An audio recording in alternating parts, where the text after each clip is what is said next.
Panjappur bus stand பக்கத்தில் Kallikudi market இருக்குங்க. அந்த மார்க்கெட்டை தான் இப்போ நீங்கள் வீடியோவில் பார்த்துக்கிட்டு இருக்கீங்க. அங்கேருந்து கரெக்டாக நம்ம லேஅவுட் வந்து 400 மீட்டரில் இருக்குங்க. லேஅவுட் பேர் வந்து சிகேபி கார்டன். ஜூலை 15 தான் லான்ச் பண்ண போகிறோம். இப்போ வந்து ப்ரீ புக்கிங் போயிட்டுருக்கு.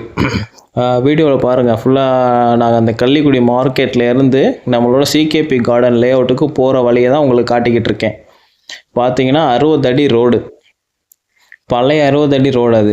அதனால தான் செடி இதெல்லாம் முளைச்சி கிடக்கும். உங்களுக்கு பார்க்க கொஞ்சம் ஈவனாக இருக்காது. இப்போ ஜூலை 15 லான்ச் அப்போ பார்த்தீங்கன்னா எல்லாமே க்ளீன் பண்ணி பக்காவாக ரோடு பக்காவாக இருக்கும். உங்களுக்கு பார்த்தீங்கன்னா சூப்பராக இருக்கும். அதனால் இந்த லேஅவுட்டை மிஸ் பண்ணிடாமல் வாங்குங்க. 3 டேஸ் தான் இப்போ ப்ரீ புக்கிங் போட்டோம். மொத்தம் 51 பிளாட் போட்டதில் 23 இது சேல் ஆயிடுச்சு. மொத்தம் வந்து 12 ஏக்கர். இப்போ 2 ஏக்கரில் தான் 51 பிளாட் போட்டிருக்கோம். இன்னும் 150 பிளாட்டு இருக்குங்க அதில் போட. ஃபுல்லாக வீடியோ பார்த்தீங்களா? கன்ஸ்ட்ரக்ஷன் வேலை நடந்துக்கிட்டு இருக்கா. சீக்கிரம் உங்களோட பிளாட்டை புக் பண்ணுங்க.